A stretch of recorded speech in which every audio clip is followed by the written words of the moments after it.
ಪ್ರತಿಯೊಬ್ಬರು ಕೂಡ ಜಾಬ್ ಅಂದ ತಕ್ಷಣ ಎಲ್ಲರೂ ಖುಷಿ ಪಡ್ತಾರೆ, ಖುಷಿ ಆಯ್ತು ನಮಗೂ ಕೂಡ. ಬಟ್ ಜಾಬ್ ಆಗಿ ಆ ಖುಷಿ ಅನ್ನುವಂಥದ್ದು ಅಲ್ಪ ದಿನದ ಮಟ್ಟಿಗೆ. ಯಾಕಂತ ಹೇಳಿದ್ರೆ ಕಮಿಟ್ಮೆಂಟ್ಗಳ ನಡುವೆ ಜೀವನ ಮಾಡ್ತಾ ಇರ್ತೀವಿ ಪ್ರತಿಯೊಬ್ಬ ಎಂಪ್ಲಾಯ್ಗಳು ಕೂಡ. ಆ ಜೀವನವನ್ನು ಮಾಡ್ತಾ ಇದ್ದಾಗ ಸುಮಾರು ಒಂದು 15 ವರ್ಷದ ಹಿಂದ್ಗಡೆ ಮೋದಿ ಕೇರ್ ಬಂತು.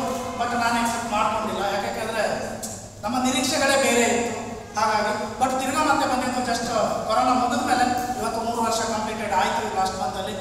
3 ವರ್ಷದ ಹಿಂದ್ಗಡೆ ಮೋದಿ ಕೇರ್ ಅವಕಾಶವನ್ನು ತಗೊಂಡಿದ್ದು ಜಸ್ಟ್ ಪ್ರಾಡಕ್ಟ್ ಯೂಸರ್ ಆಗಿ, ಯಾಕೆಂದ್ರೆ ನನಗೆ ಜಾಬ್ ಇದೆ ಅನ್ನೋದು ಮಾತು ಇತ್ತು. ಬಟ್ ಒಂದು ನನ್ನ ಪರಿವರ್ತನೆ ಆಗಿದ್ದು ನಮ್ಮ ಕುಂದಾಪುರ ಭಾಗದಲ್ಲಿ. ಯಾವಾಗ ಕೇಳಿದ್ರೆ ನಮ್ಮ ಮಹಾಗುರುಗಳು ರವಿ ಸರ್ ಅವರ ಒಂದು ಲಕ್ಷ ಟ್ರೈನಿಂಗ್ ಉದ್ಘಾಟನೆಯಲ್ಲಿ ನನ್ನ ಹೆಮ್ಮೆಯ ಮಹಾಗುರುಗಳು ಇವತ್ತು ದಿನೇಶ್ ಪೂಜಾರಿ ಸರ್ ಅವರ ಒಂದು ಪಾದಕಮಲಗಳಿಗೆ ವಂದಿಸ್ತೀನಿ. ಯಾಕೆ ಕೇಳಿದ್ರೆ ಅವರ ಒಂದು ಕಾರ್ ಲಾಂಚ್ ಇತ್ತು.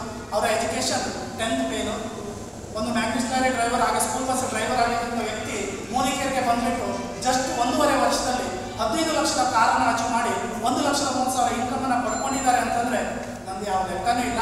ಇದ್ದಂಥ 2 ಕಂಬ ಅವತ್ತು ಕಳಿಸಿದೆ. ಕರೆಕ್ಟ್ ಆದಂಥ ಪರಿವರ್ತನೆ ಕರೆಕ್ಟಾಗಿ ಅರ್ಥ ಮಾಡಿಕೊಂಡು ಸೀರಿಯಸ್ ಆಗಿ ಮೋದಿ ಕೇರ್ಗೆ ಕಮಿಟ್ ಆಗಿದ್ದು.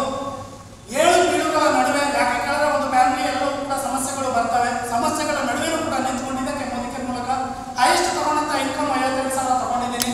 ಬಟ್ ರೈಲ್ವೆಯಲ್ಲಿ 10 ವರ್ಷ ದುಡಿದ್ರು ಕೂಡ ಇವತ್ತು ರೈಲ್ವೆಯಲ್ಲಿ ಮಾಡ್ಕೊಳ್ತಕ್ಕಂಥ ಇನ್ಕಮ್ ಜಸ್ಟ್ 50,000. 10 ವರ್ಷ ರೈಲ್ವೆ ದುಡಿದಕ್ಕೆ 50,000 ಕೊಡ್ತಾ ಇದ್ದಾರೆ. 2.5 ವರ್ಷದಲ್ಲಿ ಮೋದಿ ಕೇರ್ ಬಂದ್ಬಿಟ್ಟು ಪಾರ್ಟ್ ಟೈಮಲ್ಲಿ ಇವತ್ತು ಕೂಡ ಮಾಡ್ತಾ ಇದ್ದೀನಿ. 52,000 ಇನ್ಕಮ್ ತಗೊಳ್ತೀನಿ ಅಂತಂದ್ರೆ ಅದನ್ನು ನನ್ನ ಗುರುಗಳು ನನಗೆ ಮನವರಿಕೆ ಮಾಡಿದ್ರು. ಮಾಡಿದ್ದಕ್ಕೆ ಇವತ್ತು ಟೀಮ್ ಜೊತೆ ನಿಂತಿದ್ದೀನಿ. ಇವತ್ತು ಕರ್ನಾಟಕ ಟೀಮ್ ಇದ್ರು ಕೂಡ, ಮಹಾರಾಷ್ಟ್ರ ಭಾಗದಲ್ಲೂ ಟೀಮ್ ಇದೆ. ಇವತ್ತು ಪ್ರತಿಯೊಂದು ಕೂಡ ನಾನೇ ಮಾತಾಡ್ತಾ ಇದ್ದೀನಿ. ನನ್ನ ಟೀಮ್ ಕೂಡ ಅದನ್ನು ಮಾಡುವಂಥ ಒಂದು ಕೆಪಾಸಿಟಿ ಇವತ್ತು ಬಂದಿದೆ. ಕೇಳಿದ್ರೆ ಅದ್ಭುತವಾದಂಥ ಒಂದು ಸಿಸ್ಟಮ್ ಅಂತ ಹೇಳ್ತೀನಿ. ಕನಸು ಸಾಕಷ್ಟಿದೆ. ಆಲ್ರೆಡಿ ಕಾರ್ ಬುಕ್ ಆಗಿದೆ, ಪಡ್ಕೊಳ್ಬೇಕು. ಕಾರಣಾಂತರಗಳಿಂದ ನಿಂತ್ಕೊಂಡಿದೆ. ಬಟ್ ಅದನ್ನು ಕೂಡ ಪ್ರೂವ್ ಮಾಡಿ ಮತ್ತೆ ಬೇಕಾಗಿದೆ. ಯಾಕೆ ಕೇಳಿದ್ರೆ ಇವತ್ತು ಕನಸು ಅನ್ನೋದು ಬಹಳ ದೊಡ್ಡದಾಗ್ತಾ ಇದೆ. ಒಂದು ಮನೆ ಕಟ್ಟಬೇಕು, ಅದು ಕೂಡ ಫೌಂಡೇಶನ್ ಡಿಸೆಂಬರ್ ನೆಕ್ಸ್ಟ್ ಮೇದಲ್ಲಿ ಸ್ಟಾರ್ಟ್ ಆಗ್ತಾ ಇದೆ. ಪ್ರತಿಯೊಂದು ಕೂಡ ಕನಸುಗಳು ಹುಟ್ಟಾಕಿದ್ದೀವಿ ಇವತ್ತು ಮೋದಿಗೆ. 10 ವರ್ಷ ರೈಲ್ವೆ ಕೂಡ ಯಾವನು ಕೂಡ ಕನಸು ಅನ್ನೋದು ಹುಟ್ಟಾಗಲಿಲ್ಲ. ಮುಂದೆ ಏನು ಮಾಡ್ತೀವಿ ಅನ್ನೋದು ಯಾವನು